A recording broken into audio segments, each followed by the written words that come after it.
안녕하세요. 코드덱입니다. 오늘은 CPU 스케줄링 알고리즘의 두 번째 시간으로 라운드 라빈부터 멀티레벨 피드백 큐까지 현대 운영체제가 사용하는 핵심 스케줄링 기법들을 알아보겠습니다. 초급 개발자도 쉽게 이해할 수 있도록 실무 예제와 스토리텔링 방식으로 설명해 드릴게요. 이번 강의에서 다룰 내용입니다. 라운드 라빈 스케줄링의 원리와 타임 퀀텀 개념부터 시작해서 최적의 타임 퀀텀을 선택하는 방법을 배웁니다.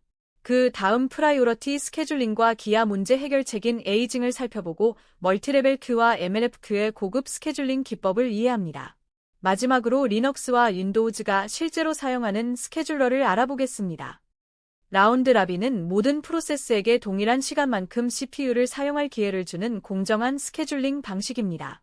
쉽게 비유하자면 뷔페 식당과 같습니다. 한 사람이 원하는 만큼 음식을 담으면 뒷사람은 오래 기다려야 하잖아요. 그래서 한 사람당 정해진 시간만 음식을 담을 수 있도록 규칙을 정하는 것입니다. 시간이 지나면 뒤로 가서 다시 줄을 서야 합니다. 이때 각 프로세스가 CPU를 사용하는 고정된 시간을 타임 퀀텀이라고 부릅니다. 대기 중인 프로세스들은 레디 큐에서 자신의 차례를 기다리게 되죠. 이 방식은 특히 시분할 시스템에서 공정성을 보장하기 위해 널리 사용됩니다. 이 코드는 파이썬으로 라운드 라빈을 구현한 것입니다. 먼저 컬렉션즈 모듈에서 딕을 임포트합니다. 딕는 양쪽 끝에서 효율적으로 추가와 삭제가 가능한 자료 구조입니다. 라운드 라빈 함수는 프로세스 목록, 각 프로세스의 실행 시간, 그리고 타임 퀀텀을 받습니다. 리메이닝 배열에 각 프로세스의 남은 실행 시간을 저장하고 큐에는 프로세스 인덱스를 넣어 레디 큐를 구현합니다. while 루프에서 큐의 앞에서 프로세스를 꺼내고 타임 퀀텀과 남은 시간 중 작은 값만큼 실행합니다. 아직 딕을 사용하는 이유는 파플레프트와 어펜드 연산이 모두 5, 1 시간에 수행되기 때문입니다. 와 어펜드 연산이 모두 5, 1 시간에 수행되기 때문입니다. 라운드 라빈이 해결한 문제가 바로 칸보이 이펙트입니다. FCFS, 즉 선입선출 방식에서는 실행 시간이 긴 프로세스가 앞에 있으면 뒤에 있는 짧은 프로세스들이 아무리 급해도 오랫동안 기다려야 했습니다. 마치 고속도로에서 큰 트럭이 앞에서 천천히 가면 뒤에 승용차들이 꼼짝 못하는 것과 같죠. 사용자 입장에서는 키보드를 눌러도 한참 뒤에야 반응이 오는 답답한 상황이 발생했습니다. 라운드 라빈은 이런 문제를 해결해서 모든 프로세스가 빠르게 CPU를 접근할 수 있게 합니다. 지금 여러분이 컴퓨터에서 음악을 들으면서 옆 브라우저도 사용하고 문서 작업도 할 수 있는 것, 이 모든 멀티태스킹이 라운드 라빈 덕분에 가능한 것입니다. 그런데 라운드 라빈에도 주의할 점이 있습니다. 바로 컨텍스트 스위칭 오버헤드입니다. 프로세스를 교체할 때마다 현재 프로세스의 상태를 저장하고 다음 프로세스의 상태를 복원해야 합니다. 이 과정에서 CPU는 실제 작업이 아닌 관리 작업에 시간을 소비하게 됩니다. 타임 퀀텀이 너무 작으면 어떻게 될까요? 프로세스가 의미 있는 작업을 하기도 전에 CPU를 빼앗기고 컨텍스트 스위칭만 자주 발생합니다. 반대로 타임 퀀텀이 너무 크면요. 결국 FCFS와 다를 바 없어집니다. 먼저 온 프로세스가 오래 실행되고 라운드 라빈의 장점인 공정성과 응답성이 사라지는 것이죠. 적절한 균형점을 찾는 것이 성능의 핵심입니다. 이 코드는 타임 퀀텀 크기에 따른 성능을 분석합니다. 컨텍스트 스위치 타임을 0.1m초로 가정했습니다. 각 프로세스의 버스트 타임을 순회하면서 컨텍스트 스위칭 횟수를 계산합니다. 수식을 보면 버스트 타임에서 1을 빼고 타임 퀀텀으로 나눈 몫이 스위칭 횟수가 됩니다. 예를 들어 20m초 작업을 3m초 퀀텀으로 실행하면 6번의 스위칭이 발생합니다. 총 오버헤드는 스위칭 횟수의 스위칭 비용을 곱한 것이고 CPU 효율은 실제 작업 시간을 전체 시간으로 나눈 비율입니다. 타임 퀀텀이 1m초면 효율이 낮고 50m초면 효율이 높지만 응답성이 떨어집니다. 이렇게 정량적으로 분석하면 적절한 퀀텀을 선택할 수 있습니다.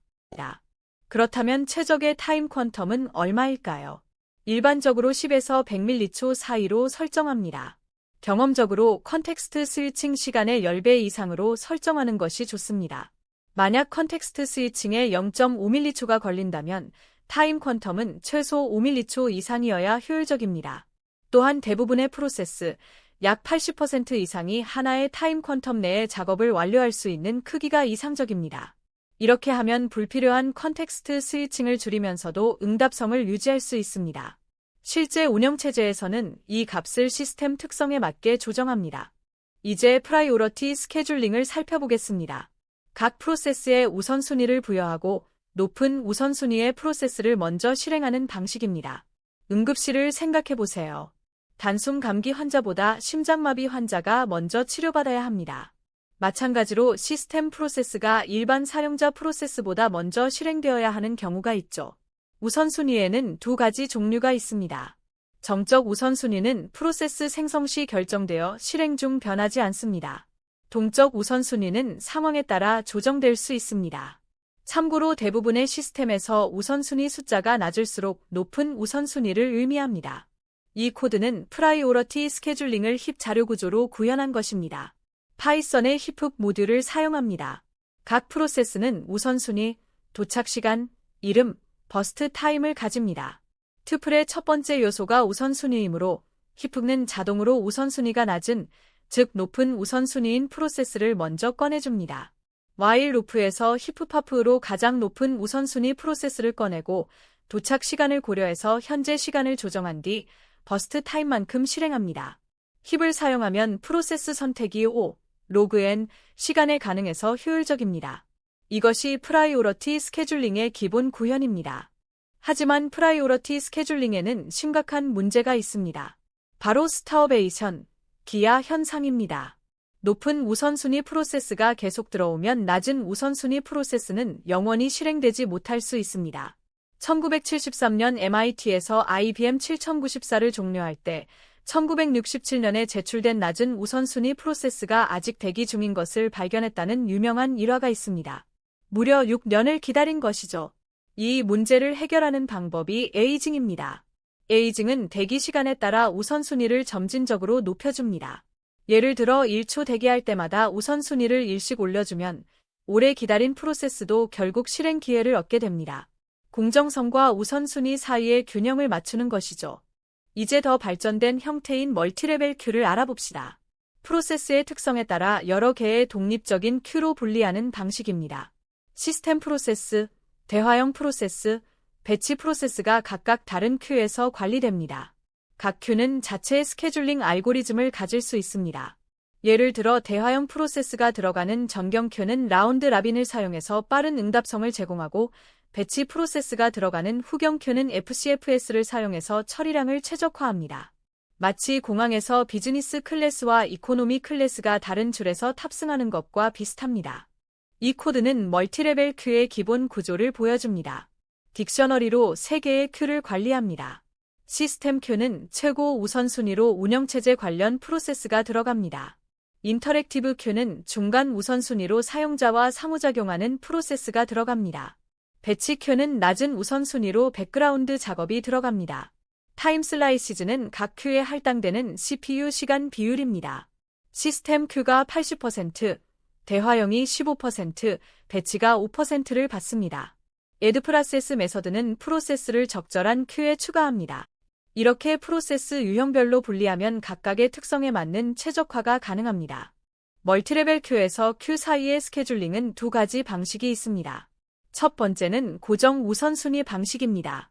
상위 큐가 완전히 비어야만 하위 큐가 실행됩니다. 시스템 큐에 프로세스가 있으면 대화형 큐는 기다려야 하고 대화형 큐가 비어야 배치 큐가 실행됩니다. 이 방식은 중요한 작업을 확실히 우선 처리하지만 하위 큐에서 기하 현상이 발생할 수 있습니다. 두 번째는 시간 분배 방식입니다. 각 큐의 CPU 시간의 일정 비율을 할당합니다. 예를 들어 시스템 큐 80%, 대화형 큐 15%, 배치 큐 5%를 할당하면 모든 큐가 실행 기회를 얻으면서도 우선순위를 반영할 수 있습니다. 멀티레벨 큐의 단점은 프로세스가 한 번 큐에 배정되면 이동할 수 없다는 것입니다. 이를 개선한 것이 멀티레벨 피드백 큐, 줄여서 MLFQ입니다. MLFQ에서는 프로세스가 큐 사이를 동적으로 이동할 수 있습니다. 새로 들어온 프로세스는 최상위 큐에서 시작합니다. 타임 퀀텀을 다 사용하면, 즉 CPU를 많이 사용하는 프로세스라면 하위 큐로 이동합니다. 반면 I/O 작업을 위해 CPU를 일찍 반납하면 상위 큐에 남습니다. 결과적으로 CPU 바운드 프로세스는 점차 하위 큐로 내려가고 I/O 바운드 프로세스는 상위 큐에서 빠른 응답을 받습니다. 시스템이 프로세스의 행동을 보고 자동으로 분류하는 것이죠. 이 코드는 MLFQ의 핵심 구조를 보여줍니다. 3개의 큐를 리스트로 생성하고 각 큐의 타임 퀀텀을 설정합니다. 하위 큐로 갈수록 타임 퀀텀이 커지는 것이 특징입니다. 최상위 큐는 8m초, 중간은 16m초, 최하위는 32m초입니다. add 프로세스 메서드는 새 프로세스를 최상위 큐인 인덱스 0에 추가합니다. 디모트 메서드는 프로세스를 하위 큐로 강등시킵니다. 현재 레벨이 마지막 큐가 아니면 다음 큐로 이동합니다. 타임 퀀텀을 다 소진한 프로세스에 대해 이 메서드를 호출하면 됩니다. 이렇게 MLFQ는 프로세스의 CPU 사용 패턴에 따라 적응적으로 동작합니다. MLFQ에서도 기하 현상이 발생할 수 있습니다.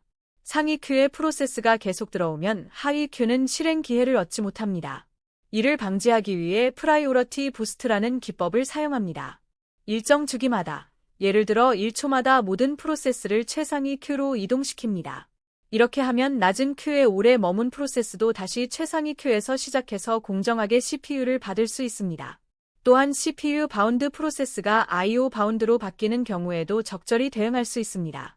프라이오리티 부스트는 에이징의 일종으로 MLFQ에서 공정성을 보장하는 핵심 메커니즘입니다. 이제 실제 운영체제가 어떤 스케줄러를 사용하는지 알아봅시다.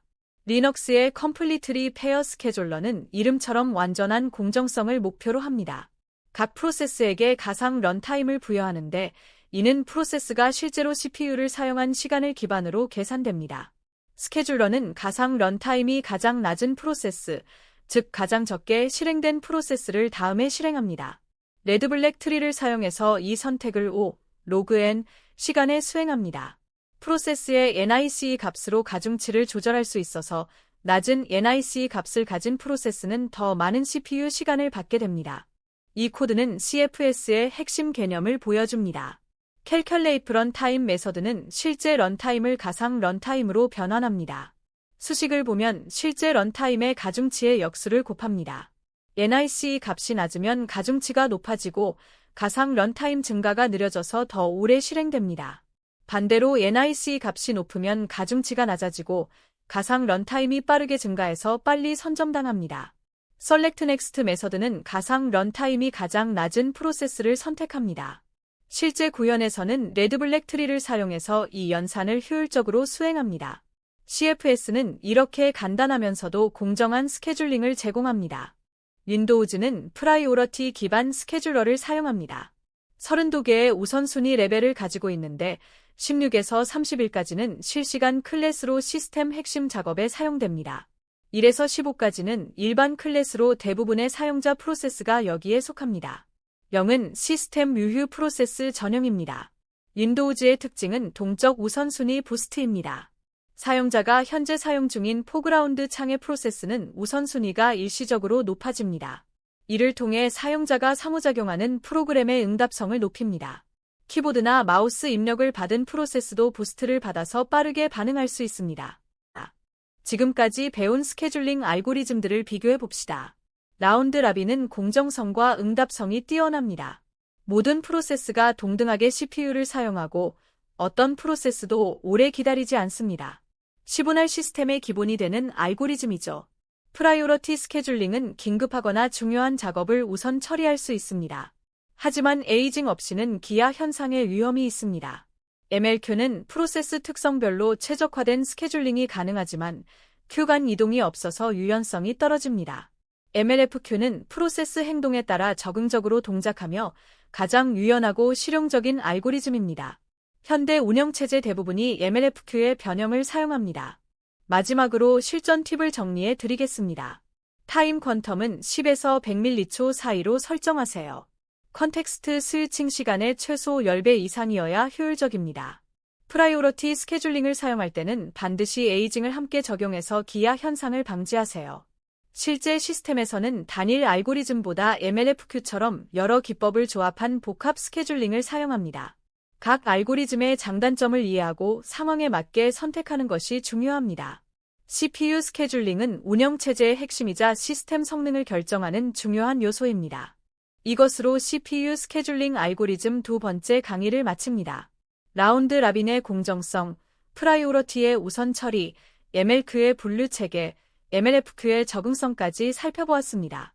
이 개념들이 운영체제를 이해하고 효율적인 시스템을 설계하는 데 도움이 되길 바랍니다. 실제로 프로그래밍할 때 스레드 우선순위를 설정하거나 시스템 성능을 분석할 때 이 지식이 유용하게 쓰일 것입니다. 코드덱을 시청해 주셔서 감사합니다.